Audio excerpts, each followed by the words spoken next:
உலைக்களம் நேயர்களுக்கு வணக்கம். நம்முடைய சேனலை சப்ஸ்கிரைப் பண்ணாதவங்க சப்ஸ்கிரைப் பண்ணுங்கள். ஆப்கானிஸ்தானை உலகத்தின் சாம்ராஜ்யங்களின் சவக்குழி என்று சொல்வதுண்டு.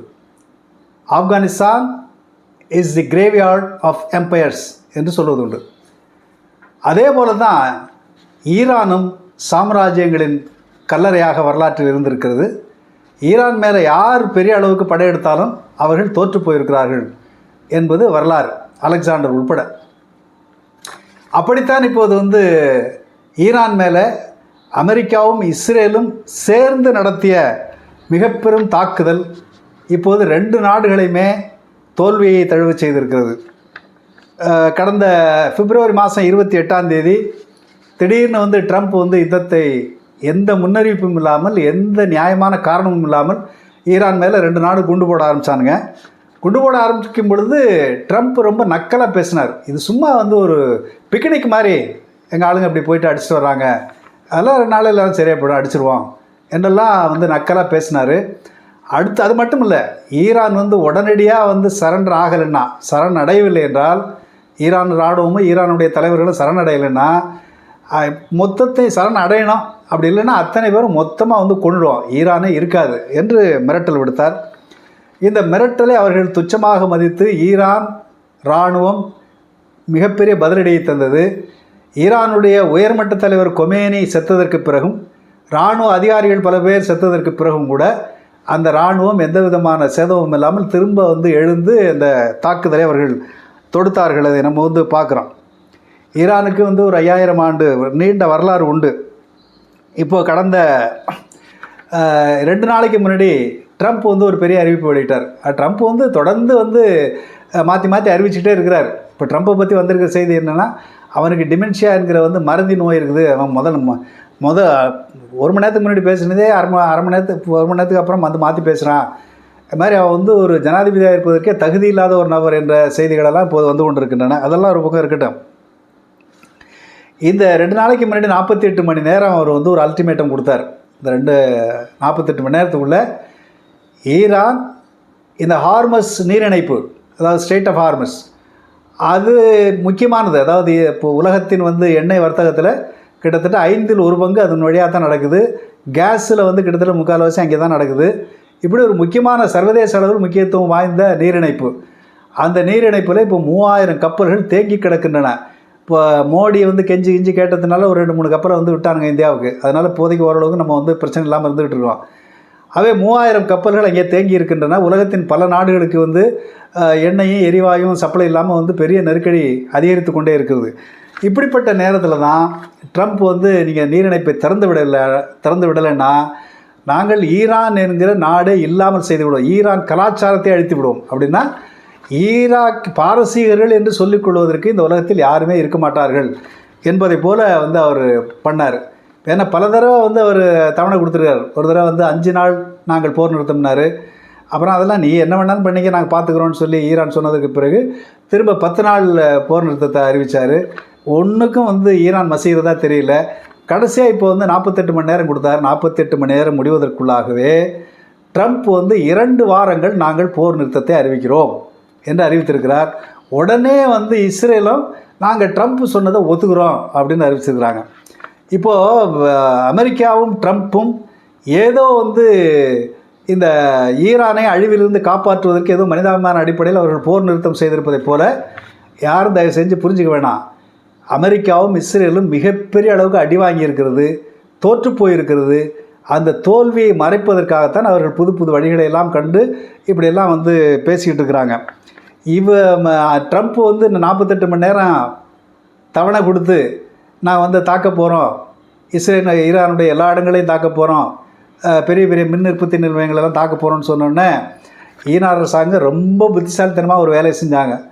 எல்லா மக்களையும் கூப்பிட்டு நம்ம நாட்டினுடைய அடிப்படை கட்டமைப்புகள், நீர் மின்சார நிலையம், விமான நிலையங்கள், இது மாதிரி முக்கியமான கட்டமைப்புகளெல்லாம் எல்லோரும் போய் சுற்றி வளைச்சி மனித சங்கிலி அப்போது வச்சுங்க, இது வருதா பார்த்துக்கோன்னு சொல்லி எல்லா மக்கள் உடனே அதை ஏற்றுக்கொண்டு எல்லா இடங்களையும் போய் காவல் அரணாக எல்லாம் நிற்க ஆரம்பித்தாங்க. ஒரு கால் ட்ரம்ப் அப்படி ஏதாவது தாக்குதல் தொடுத்தால் பல்லாயிரக்கணக்கான மக்கள் கொல்லப்படுவார்கள், அது அமெரிக்காவுக்கு மிகப்பெரிய நெருக்கடி ஏற்படுத்தும் என்பது ஈரானுக்கு தெரியும். ஆகையினால் இந்த சவடால் பேச்சுக்கெல்லாம் அவங்க வந்து மயங்கலை, இந்த வேலையை அவர்கள் செய்தார்கள். செய்தது மட்டுமல்ல, நேற்று இரவு சவுதி அரேபியாவில் இருக்கக்கூடிய உலகத்தின் மிகப்பெரிய தொழிற்சாலை நகரம் ஜுபைல்னு சொல்லி ஒரு பெரிய நகரம், தொழிற்சாலை நகரம், உலகத்திலே இருக்கக்கூடிய தொழிற்சாலைகள் நிறைந்த நகரத்தில் அது ஒரு முக்கியமான நகரம். அந்த நகரத்தில் வந்து ஏவுகணைகளை வீசி மிகப்பெரிய அழிவை ஏற்படுத்தியிருக்கிறார்கள். இப்போ சமீப காலங்களில் இப்போ இந்த நம்ம அரபு நாடுகள், அதாவது வளைகுடா நாடுகளுக்கு குடிநீரே என்னன்னு சொன்னால் கடல் நீரை குடிநீராக்குவது தான், டீசாலினேஷன் தான். அந்த பிளான்ட்டெல்லாம் அடித்தாங்க. இப்படி எங்கெங்கெல்லாம் அடித்தா வந்து அமெரிக்காவுக்கு வரைக்குமோ, எங்கெங்கெல்லாம் அடித்தா அமெரிக்காவினுடைய அடிமைகள் வந்து அலர்வார்களோ அங்கெல்லாம் அடிக்க ஆரம்பித்ததற்கு பிறகு அமெரிக்காவுக்கும் இஸ்ரேலுக்கும் வேறு வழி இல்லை. ரெண்டாவது விஷயம்னா, இப்போ இஸ்ரேல் என்பது மிகப்பெரிய அளவுக்கு உதவாங்கி பெரிய சிக்கல் நிற்கிறான். அந்த இஸ்ரேலினுடைய இராணுவம் நிலைகுலைந்து போயிருக்கிறது. ஒரு பக்கம் வடக்கு பக்கம் லெபனான் வந்து தாக்குறான், இன்னொரு பக்கம் தெற்கு பக்கத்தில் வந்து ஏமனில் இருக்கக்கூடிய ஹவுத்தி கிளர்ச்சியாளர்கள் அவங்க திருப்பி அடிக்கிறாங்க, இன்னொரு பக்கம் ஈரான்லேருந்து வந்து கிழக்குலேருந்து வந்து ஈரான் வந்து அடிக்குது. இப்படி மும்முனைகளையும் தாக்குதலை சந்திக்கின்ற இந்த இஸ்ரேலால் தாக்கு பிடிக்க முடியவில்லை. இஸ்ரேலுடைய இராணுவம் நிலைகுலைந்து போயிருக்கிறது. இஸ்ரேல் இராணுவ அதிகாரிகளே என்ன சொல்கிறாங்கன்னா, இனிமேல் எல்லாம் தாக்கு பிடிக்க முடியாதுன்னு சொல்லி அவர்கள் வெளிப்படையாக பேச ஆரம்பித்தார்கள். இது ஒரு விஷயம். அதே போல் அமெரிக்காவும் மிகப்பெரிய சேதத்தை ஏற்படுத்தி இருக்கிறது. இப்போ அமெரிக்க அரசாங்கம் ட்ரம்ப் என்ன செஞ்சிட்டான்னு சொன்னால், இந்த கம்யூனிகேஷன் சேட்டலைட்டு பூரா பிளாக் பண்ணி எந்த விதமான தகவல் தொடர்பும், குறிப்பாக வந்து புகைப்படங்கள், வீடியோக்கள் இதெல்லாம் வெளியில் வராமல் தடுத்து வச்சுருக்கிறாங்க. இப்போ நமக்கு தெரிஞ்ச என்னென்னா, வெளியில் வந்த செய்திகள் 9 இராணுவ விமானங்களை வந்து ஈரான் சுட்டு வீழ்த்தி இருக்கிறது, ஹெலிகாப்டர்களை சுட்டு வீழ்த்தி இருக்கிறது. அதே போல் மிகப்பெரிய அமெரிக்காவினுடைய பெருமிதம் என்று சொல்லப்படுகின்ற ஆப்ரஹாம் லிங்கன், ஃபோர்டு, இப்படிப்பட்ட 3 பெரிய போர்க்கப்பல்களையும் வந்து அவர்கள் தாக்கியிருக்கிறார்கள். இப்படி ஏகப்பட்ட அழிவுகளை அங்கே அவர்கள் உருவாக்கியிருக்கிறார்கள். இவங்க என்ன நினச்சாங்கன்னு சொன்னால், 4 நாள் 10 நாளில் ஈரான் கதையை முடிச்சிடலாம்னு நினச்சாங்க. 40 நாட்கள் ஆகுகின்ற நிலையிலும் ஈரான் தாக்கு பிடித்து நிற்கிறது என்ற நிலையில், ஈரான் தாக்கு பிடிச்சு இன்னும் பல மாதங்கள் கூட தாக்கு பிடிச்சு நிற்கும். ஆனால் அமெரிக்காவாலும் இஸ்ரேலாலும் தாக்கு பிடித்து நிற்க முடியாது என்கிற நிலைமைக்கு அவர்கள் மிகப்பெரிய அளவுக்கு புதைவு சேற்றில் சிக்கி கொண்டிருக்கிறார்கள். இந்த நிலையில் தான் நேற்றைக்கு அவர் வந்து 2 வாரம் வந்து நாங்கள் வந்து யுத்தத்தை நிறுத்துகிறோம் என்று சொல்லியிருக்கிறார். இந்த யுத்தத்தை நிறுத்துகிறோம் என்று சொல்லும்போது ஏற்கனவே எப்படியாவது தப்பிச்சுக்கிட்டால் போடுங்கிறது தான் ட்ரம்ப்போட வந்து நிலைமை. அதனால தான் பாகிஸ்தானை கூப்பிட்டு, சாமி நீங்கள் பஞ்சாயத்து பண்ணுங்கன்னு அங்கே கேட்டார். இப்போ பாகிஸ்தான் பஞ்சாயத்து பண்ண, பாகிஸ்தான் நான் மட்டும் பண்ணாமல் அந்த பகுதியில் இருக்கக்கூடிய முக்கியமான இஸ்லாமிய நாடுகளாக இருக்கக்கூடிய துருக்கி, எகிப்து, இந்த 2 நாட்டையும் சேர்த்து வைத்துக்கொண்டு அவர்கள் பேச்சுவார்த்தை தொடங்கினார்கள். நாங்கள் வந்து பேச்சுவார்த்தைக்கு ஏற்பாடு பண்ணிக்கிட்டு இருக்கோம்னு ட்ரம்ப் சொன்னபோது, அதெல்லாம் எனக்கெல்லாம் ஒன்றும் எந்த தகவலும் வரல, நான் வந்து என்னுடைய இராணுவ நடவடிக்கைகளை தொடர்ந்து நடத்துவேன்னு சொல்லி ஈரான் அறிவித்தது. அதற்கு பிறகு பாகிஸ்தான் பேச ஆரம்பித்ததற்கு பிறகு அவர்கள் சரி பேச்சுவார்த்தைக்கு தயார் என்று அவர்கள் ஈரானும் ஒத்துக்கொண்டார்கள். இந்த நிலையில் ஈரான் ஒரு 10 அம்ச கோரிக்கையை வைத்தது. அதே போல் ட்ரம்ப் ஒரு 15 அம்ச கோரிக்கையை வைத்தார். நீ 15 அம்சம் வச்சாலும் சொல்லி 20 அம்சம் வச்சாலும் சொல்லி, நீ சொல்லுவது எதையும் நாங்கள் கேட்க மாட்டோம், ஒத்துக்க மாட்டோம். நாங்கள் சொல்கிற கோரிக்கைகளை நீ பரிசீலிக்கிறதா இருந்தால் பேசலாம் என்று ஈரான் தடலடியாக அறிவிச்சிருச்சு. இப்போ ட்ரம்ப்புக்கு வேறு வழியே இல்லை. இப்போ 15 அம்ச திட்டத்தை தூக்கி போட்டு ஈரான் கொடுத்திருக்கிற அந்த 10 அம்ச திட்டத்தை அவர்கள் ஏற்றுக்கொண்டு விட்டார்கள். நேரடியாக அவன் சொல்லலை, ட்ரம்ப் அறிவிச்சிருக்கிறான். அந்த 10 பாயிண்ட் பிளான் என்பது ஒர்க்கபிள் பிளான் என்று அவன் அறிவித்திருக்கிறான். அப்படின்னா நடைமுறை சாத்தியமான பிளான் தான் ஈரான் சொல்லியிருக்குது. ஆகையினால நாங்கள் அதை பரிசீலிப்போம் என்று சொல்லிவிட்டு, நாளான்னைக்கு, அதாவது வர்ற வெள்ளிக்கிழமை அன்னைக்கு பாகிஸ்தான் தலைநகர் இஸ்லாமாபாத்தில் பேச்சுவார்த்தை நடக்க இருக்கிறது. அந்த பேச்சுவார்த்தையில் என்ன முடிவாக போகுதுன்னு தெரியாது. ஆனால் ஈரான் மிக தெளிவாக ஒரு முக்கியமான கோரிக்கைகளை வைத்திருக்குது. என்ன கோரிக்கை? இந்த சீஸ்ஃபயர், இடைக்கால போர் நிறுத்தம் அதெல்லாம் கிடையாது. நிரந்தரமாக யுத்தத்தை நிறுத்தணும், நிரந்தர யுத்த நிறுத்தம். ரெண்டாவது விஷயம், நீ வந்து இதுவரையிலையும் ஏற்படுத்தி இருக்கிற எல்லா சேதத்துக்கும் நீ நஷ்டஈடு கொடுக்கணும். மூணாவது, ஏற்கனவே எங்கள் மீது விதிக்கப்பட்டிருக்கிற தடை, சாங்ஷன்ஸ், அதெல்லாம் நீக்கணும்.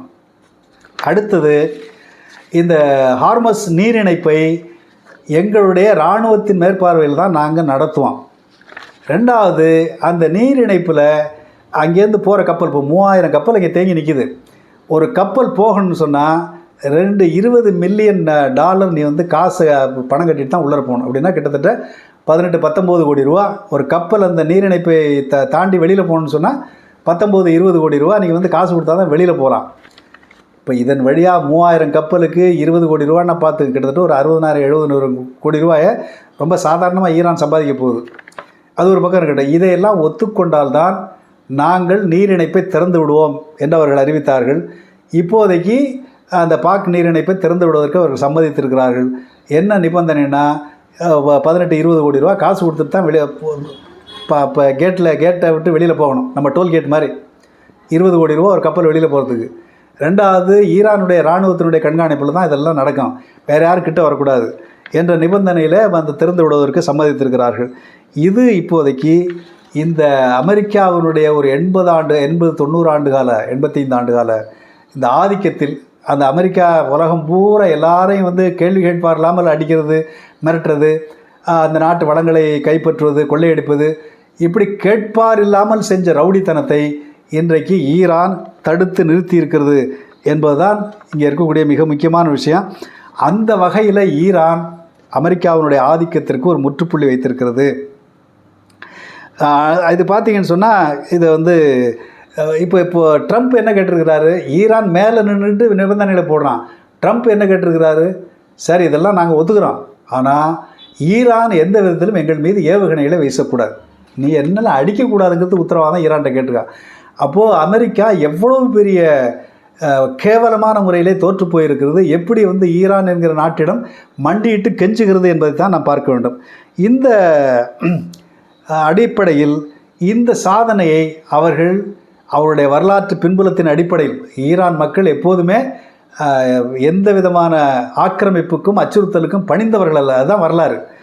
அந்த வகையில் இன்றைக்கு அந்த நாட்டிற்கு மிகப்பெரிய வர்த்தக கூட்டாளியாக இருக்கக்கூடிய சீனா மிகப்பெரிய அளவுக்கு தொழில்நுட்ப வசதியை எல்லாம் கொடுத்துருக்கு. ஈரானுடைய வந்து எண்ணெயை வாங்குறதுல நம்பர் 1 நாடு வந்து சீனா தான். அதனால் பொருளாதார ரீதியாக ஈரானை வந்து அவ்வளோ ஈஸியாக வந்து சிக்கலில் மாட்டிவிட முடியாது. ரெண்டாவது, ரஷ்யாவும் ஈரானோடு மிக நெருக்கமான நட்பை வைத்திருக்கக்கூடிய நாடு. இப்போ ஏற்கனவே கியூபாவை வந்து பணியை வச்சு பார்த்தா நடக்கலை. வியட்நாம் மீது வந்து மிகப்பெரிய யுத்தத்தை நடத்தினார்கள், அங்கேயும் ஒன்றும் காரியம் ஆகலை. கடைசியில் மானக்கேடாக தோற்று போட்டு வெளியில் வந்தான். ஆப்கானிஸ்தானில் வந்து 20 வருஷம் யுத்தம் நடத்தினான். யாரை ஒழிப்பதற்காக ஆப்கானிஸ்தானில் யுத்தம் நடத்தினார்களோ, தாலிபான்களை ஒழிப்பது, தீவிரவாதத்தை ஒழிப்பதுன்னு யுத்தம் நடத்தினான். கடைசியில் யாரை ஒழிப்பது என்று யுத்தம் செய்தார்களோ அந்த தாலிபான்களே ஆட்சியை ஒப்படைச்சிட்டு ஓடிப்போன அமெரிக்கா. அதே போலத்தான் இன்றைக்கு ஈரானிலும் நாங்கள் ஆட்சி மாற்றத்தை ஏற்படுத்தும், இந்த கொடிய ஆட்சியை அகற்றிவிட்டு ஈரான் மக்களுக்கு தேவையான நல்ல ஆட்சியை நாங்கள் தருவோம் என்றெல்லாம் வாய்ச்சவடார் அடித்தவன் யாரை ஒழித்துவிட்டு அங்கே தன்னுடைய எடுபடிகளை ஆட்சியில் அமர்த்த வேண்டும் என்று நினைத்தார்களோ அதற்கு மாறாக ஈரான் மக்கள் யாரை ஆட்சியில் அமர்த்தினார்களோ அவர்கள் கையிலேயே அதிகாரம் இப்போதும் நீடிக்கிறது. ஈரானை ஒன்றும் செய்ய முடியலைங்கிறது தான் நம்ம வந்து இன்றைக்கு ஏற்பட்டிருக்கிற நிலைமை. அப்போ இஸ்ரேலில் இருக்கக்கூடிய இராணுவம் சீர்குலைந்து போய்விட்டது. அமெரிக்காவில் வந்து ட்ரம்ப்பை வந்து நீ வந்து ஒரு ஜனாதிபதியாக இருப்பதற்கு எந்த தகுதியும் இல்லாத ஓடு என்று விரட்டுகிறார்கள். இது காங்கிரஸில் வந்து பார்லிமெண்ட்டில் வந்து இந்த ட்ரம்ப்பையும் இவனுடைய வந்து வார் செக்ரட்டரியாக இருக்கக்கூடிய இன்னொரு பெரிய கொடுமை என்னென்னா, எல்லா நாட்டிலையுமே பாதுகாப்பு அமைச்சகம் டிஃபென்ஸ் மினிஸ்ட்ரின்னு தான் இருக்கும். இந்த ட்ரம்ப் வந்து என்ன சொன்னால் மினிஸ்ட்ரி ஆஃப் வார்னு மாற்றினான், போருக்கான அமைச்சகம் என்று அதை மாற்றினார். சண்டை போடுறதே இவனுடைய நோக்கமாக ஒரு துறையே வந்து மாற்றின வந்து அயோக்கியத்தனம் வந்து இப்போ தான் நடந்துச்சு. அந்த வகையில் இங்கே வந்து அமெரிக்காவுக்குள்ள மிக கடுமையான எதிர்ப்பு, கோடிக்கணக்கான மக்கள் வீதியில் இறங்கி போராடுகின்ற ஒரு சூழ்நிலை. இராணுவ தளபதியே நீக்கிட்டான், 12 இராணுவ அதிகாரிகள் நீக்கப்பட்டிருக்கிறார்கள். அப்போ இராணுவத்திலையும் வந்து ட்ரம்புக்கு வந்து பெரிய ஒத்துழைப்பு இல்லை. இப்படி அமெரிக்காவினுடைய மொத்த நிர்வாகமும் சீர்குலைந்து போயிருக்கிறது. உள்நாட்டில் மிகப்பெரிய நெருக்கடி, எண்ணெய் விலை உயர்ந்து போச்சு. இப்படி எல்லா நெருக்கடியிலும் சிக்கிக்கொண்ட ட்ரம்ப்பு தோல்வியிலிருந்து கௌரவமாக எப்படி வெளியேறுவது என்கிற முறையில் தான் இப்போ இந்த 2 வாரம் அறிவிச்சிருக்கிறார். இந்த 2 வாரத்துக்கு பிறகு என்ன நடக்கும் என்பதை நாம் இப்போது உத்தரவாக சொல்ல முடியாது. ஆனால் இந்த போர் என்பது ஏதோ ஈரான் என்கிற ஒரு நாட்டை எளிமையாக வென்றுவிடலாம் என்று அவர்கள் நினைத்தது மிகப்பெரிய முட்டாள்தனம் என்பது நிரூபிக்கப்பட்டிருக்கிறது. இந்த யுத்தம் என்பது ஈரான், ரஷ்யா, சீனா என்ற 3 பெரும் சக்திகளுக்கு இடையிலான போராக மாறி போயிருக்கிறது. இது 2 நாடுகளுக்கு மேலான போர் என்பதை தாண்டி ஒரு சர்வதேச அளவில் 2 நாடுகளும் 2 பிளாக்காக பிரிந்திருக்கிற ஒரு சூழ்நிலையை நாம் பார்க்குறோம். அப்போது இந்த மாதிரி ஒரு நிலையில் ட்ரம்ப் வந்து இதை அறிவித்திருக்கிறார். வெள்ளிக்கிழமை அன்றைக்கி பேச்சுவார்த்தை நடத்த போகிறாங்க. இதில் நம்ம விஸ்வகுரு வந்து உலகத்திலே சமாதான தூதுவர் என்று வேஷம் கட்டி கொண்ட விஸ்வகுரு வந்து கிட்டத்தட்ட ஒன்றுமே பண்ணலை. விஸ்வகுரு இப்போ எப்படி சிக்கிக்கிட்டாருன்னு சொன்னால், இந்த ஒரு ரவுடித்தனமாக நடந்துகிற எந்த சர்வதேச சட்டங்களையும் மதிக்காத இந்த ட்ரம்ப்பினுடைய கையாளாக மாறி உலகத்தின் பார்வையில் மதிப்பை இழந்து நிற்கிறார் என்பது இன்னொரு முக்கியமான விஷயம். அடுத்ததாக என்னென்னா, இதுவரையில் டாலரை வைத்துக்கொண்டு உலகத்தை ஆட்டி படைத்த இந்த அமெரிக்காவினுடைய டாலர் மேலாதிக்கத்திற்கு இப்போது ஒரு முடிவு வரப்போகிறது. இப்போ எல்லாருமே என்னென்னு சொன்னால், வடகிழக்கு இந்த மத்திய கிழக்கில் வர்த்தகம் செய்பவர்கள் இப்போது ஈரானை பொறுத்தவரையும் மத்திய கிழக்கில் இருக்கக்கூடிய அரபு நாடுகளில் இருக்கக்கூடிய எண்ணெய் வளத்தில் 4/4 பங்கு ஈரானில் இருக்குது. அதனால் ஈரான் வந்து எண்ணெய் வளத்தில் ஒரு முன்னணியில் இருக்கக்கூடிய ஒரு நாடு. இப்போ அவன் வந்து முழுக்க இனிமேல் டாலரில் வந்து வர்த்தகம் பண்ண போகிறதில்ல.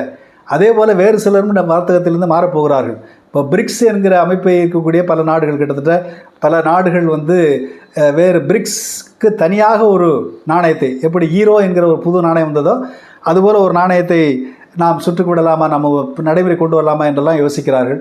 ஆகவே இந்த ஈரான் போர் என்பது ஈரானுடைய எண்ணெய் வளங்களை கொள்ளையடிப்பதற்காக, எப்படி வெனிசுலாவுடைய அதிபர் மதுரோவை கேள்விக்கு இடமில்லாமல் கேள்வி கேட்பார் இல்லாமல் அப்படியே 10 பேரை வச்சு வந்து ரவுடிகளைப் போல கடத்திக்கிட்டு போனானோ, அப்போது உலகம் அமைதியாக இருந்ததோ, அதுபோல் ஈரானிடம் அமெரிக்காவினுடைய பாச்சா பலிக்கலை.